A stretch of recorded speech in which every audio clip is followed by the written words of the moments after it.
Okay, so that house, we only lived there for a year because we figured out a way to build our own house. So the following August, we were only there for a year, so then we moved into our house the following summer.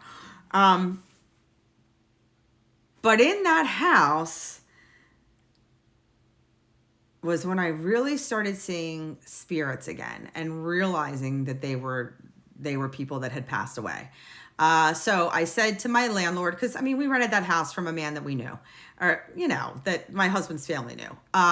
And we knew him, but we didn't know him. You know what I mean? And I, I said, ask him, ask him if he has like if he would know who this guy was, or who knew who this guy is that walked down the stairs. And my husband said something to him, and I can't remember if he said, "Oh, that's my uncle," or "Oh, that's my father," or whoever it was, but he knew exactly who he was, because I, described him to my husband. My husband described him to him, and my husband came home and told me, "Oh, he knew who that was," and I thought, "Oh, really? That's kind of cool, right? Isn't that neat?" Like listen, there were spirits in that house. We'd hear them walking through the hallways at night. And because the upstairs, was all hardwood floors and it was an older home, we'd be sitting down watching TV and you could hear people walking up there. It was creepy, but we were never really scared. I don't know if that makes any sense. The day that I moved into that house, I had a fight with them, with one of the spirits anyway. I had a gigantic 55-gallon trash can. So I kind of handled it at the very beginning. This is what happened. So I had this gigantic 55-gallon trash can, and I think I had shoved dirty clothes in there and all this crap that had to go down like into the laundry area, right? So I'm like, heaving it down these basement stairs.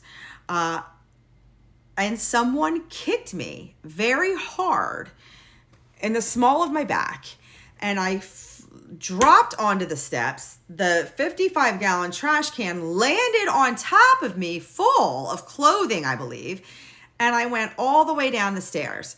It hurt.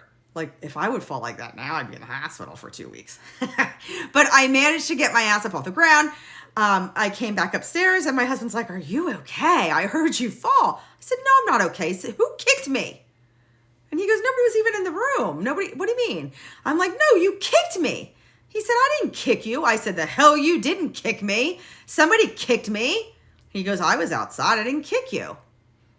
Somebody kicked me." And he's like, "One May, woke up the next morning with like a huge footprint on my back." And I'm like, "Oh no. And I started screaming. I'm like, "You got 1 year with me. I'm building a house and we're gonna get along. Leave me alone. I'll leave you alone. Don't touch me." And that was kind of how I left it. And that was how we lived for that year with those spirits in the house. And we lived harmoniously alongside them, and everything was fine. I could have bought that house. I actually ended up being totally cool there. So we purposely built a house. So there would be nothing in it, no residual, nothing left, no energy, no shit. I didn't want it. I didn't want it in my house. I didn't want it around my kids. No, no, no. So we built a house, broke the bank and built a house. So, which we are still in today because I am so grateful. I love this home. Anyhow, built a house, came out every day, took pictures of it. Just such an experience with our family. We were just so grateful, so thankful. We were getting something we never thought we would have. I was just so thankful. And, when I was a kid, I said to my husband, "You take care of me the first half of our lives, and I'll take care of you the second half." And I remember him saying to me, "How are you going to do that?" I'm like, "I don't know, hit the lottery." I have no idea. But, that's what he would say to me. "I'm taking care of you the first half of our lives. You're going to get the second half," right? And we'd laugh. So we built this house. We'd always go and get Rita's on the way home. We were so excited. We were so happy. We've just worked so hard, nothing was easy. We learned a lot of lessons along the way, and I would never do it any differently. But life was, it was hard. It was hard, you know. We were house poor. Lived in the house, you know, all my kids' friends went to Disney. My kids didn't go to Disney, right? We couldn't afford it. This was not how I was raised. I wasn't used to not being able to do these things, right? And I felt bad for my kids, but I knew one day everything was going to be okay. They were going to get everything that they had, you know, that was for them. They were. And I just loved them and loved them and loved them and loved them. Worked my life around them, my whole life, their whole lives, their whole childhood. And move into this house. And we're in this house.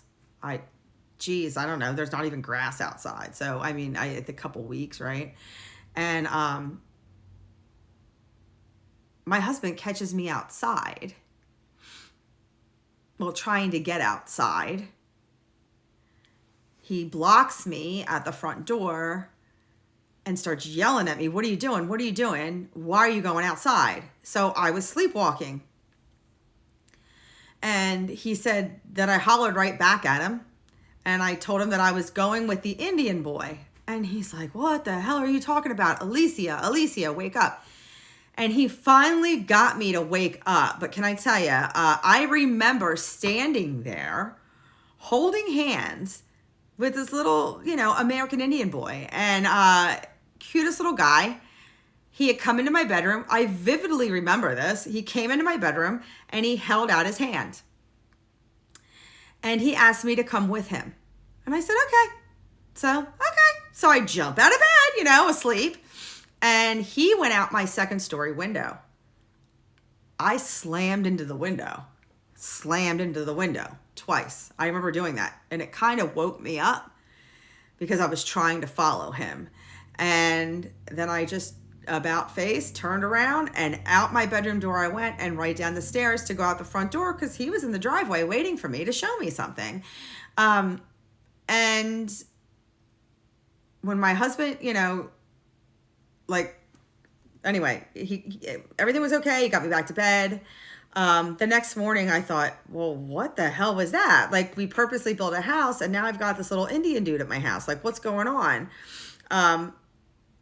Our house is built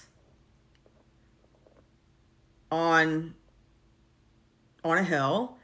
Like, I don't want to give away right where I live. But it's Indian ground. It used to be an old farm and I did not know this. So they let me know right after I moved in.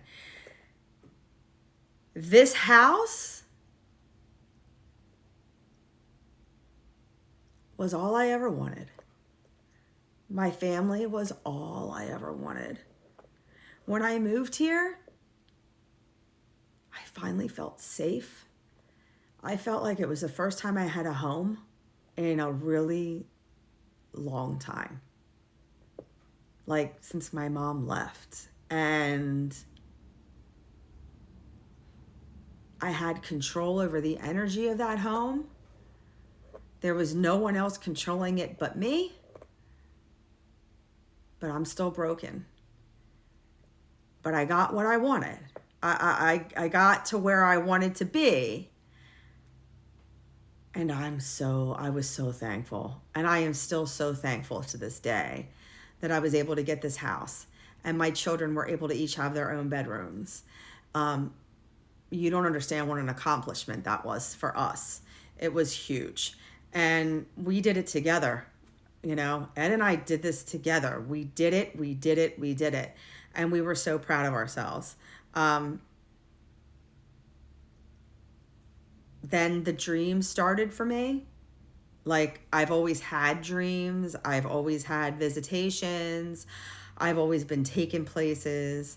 But like the outer body stuff, this is about when that started a lot for me. Yeah, so I was in my 20s. And things started getting really active with me, very, very active. So I'm going to let this go for today. We'll be back tomorrow with all of that. Love you guys so much.